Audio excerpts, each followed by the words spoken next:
ಆರಾಮಾಗಿರೋ ಥರ ಇದ್ದೀನಿ ಅಷ್ಟೇನೆ. ನನ್ನೊಳಗಿರೋ ನೋವು ಎಂಥದ್ದು ಅಂತ ನನಗೆ ಮಾತ್ರ ಗೊತ್ತು ಅತ್ತೆ. ಅದ್ರ ಜೊತೆಗೆ ಬದುಕ್ತಾ ಇದ್ದೀನಿ, ಬೇರೆ ಆಪ್ಷನ್ ಇಲ್ವಲ್ಲ. ಇನ್ನೇನ್ ಮಾಡಕ್ಕಾಗುತ್ತೆ? ನನ್ನೊಳಗಿರೋ ಒದ್ದಾಟ ನನಗೆ ಮಾತ್ರ ಗೊತ್ತು. ಜೀವನ ಹೀಗೆ ನಡೀತಾ ಇದೆ. ಗೊತ್ತಿಲ್ಲ ಈ ಒದ್ದಾಟ ಹುಡುಕಾಟ ಎಲ್ಲ ಯಾವತ್ತು ಎಂಡ್ ಆಗುತ್ತೆ ಅಂತ. ಬಟ್ ಅವ್ರು ಸಿಗ್ತಾರೆ ಅನ್ನೋ ಭರವಸೆ ನನ್ ಖಂಡಿತ ಇದೆ. ಯಾವತ್ತು ಇನ್ನೆಷ್ಟು ದಿನ ಕಾಯ್ಬೇಕು ಗೊತ್ತಿಲ್ಲ. ಅದೇ ದೊಡ್ಡ ಪ್ರಶ್ನೆ ಆಗ್ಬಿಟ್ಟಿದೆ. ಯೋಚನೆ ಮಾಡಬೇಡಿ ಅಳಿ ಅಂದ್ರೆ ಅವ್ರು ಎಲ್ಲೇ ಇದ್ರೂ ಚೆನ್ನಾಗಿರ್ತಾರೆ. ನೀವ್ ಹೆಂಗೆ ಅವ್ರ ಬಗ್ಗೆನೂ ಯೋಚನೆ ಮಾಡ್ತಾ ಇದ್ದೀರೋ ಅವ್ರುಗಳು ನಿಮ್ ಬಗ್ಗೆ ಯೋಚನೆ ಮಾಡ್ತಾನೆ ಇರ್ತಾರೆ. ಇದು ಹಿಂಗೆ ಇರೋದಿಲ್ಲ ಅಳಿ ಅಂದ್ರೆ ಒಂದಲ್ಲ ಒಂದ್ ದಿವಸ ಅವಳ ಮನ್ಸು ಬದಲಾಗ್ಬೋದು. ಅವಳೇ ನಿಮ್ಮನ್ನ ಹುಡ್ಕೊಂಡ್ ಬರ್ಬೋದು.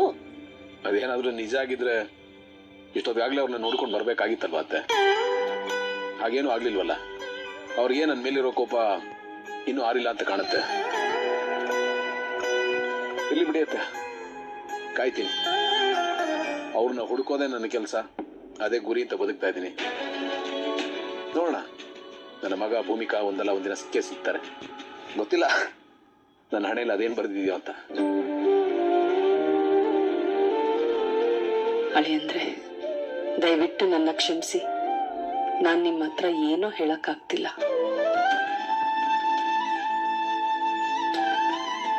ಮತ್ತೆ ಹಾ ಹಾ ಅಳಿ ಅಂದ್ರೆ ಹೇಳಿ. ನನ್ನ ಮನಸ್ಸಲ್ಲಿರೋದನ್ನ ಹೇಳ್ಕೊಂಡೆ, ದಯವಿಟ್ಟು ಬೇಜಾರು ಮಾಡ್ಕೋಬೇಡಿ. ಅದರ್ವೈಸ್ ನನಗೆ ಇಲ್ಲೇನು ಸಮಸ್ಯೆ ಇಲ್ಲ, ಆರಾಮಾಗಿದ್ದೀನಿ. ನೀವು ಅಷ್ಟೇ ಆರಾಮಾಗಿರಿ.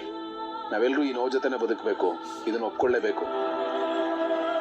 ನನ್ನ ಬಗ್ಗೆ ಆಗಲಿ ಭೂಮಿಕಾ ಅವ್ರ ಬಗ್ಗೆ ಆಗಲಿ ನೀವು ಜಾಸ್ತಿ ತಲೆ ಹಚ್ಕೊಂಡು ಮನಸ್ಸು ಕೆಡಿಸ್ಕೋಬೇಡಿ. ಜೀವ ಮಹಿಮಾ ಇದ್ದಾರೆ, ಅವ್ರ ಭವಿಷ್ಯದ ಬಗ್ಗೆ ಗಮನ ಕೊಡಿ. ಆದ್ರೂ ನೋವಾಗದೆ ಇರುತ್ತೆ ಅಳಿ ಅಂದ್ರೆ ಅಷ್ಟು ಸುಲಭವಾಗಿ ಮರೆಯೋ ನೋವಾಯ್ತು. ಅಯ್ಯೋ ಅತ್ತೆ, ನೀವೇ ಈ ಥರ ಹೇಳ್ಬಿಟ್ರೆ ಹೇಗೆ? ನನ್ನ ಪರಿಸ್ಥಿತಿ ಏನಾಗ್ಬೇಡ.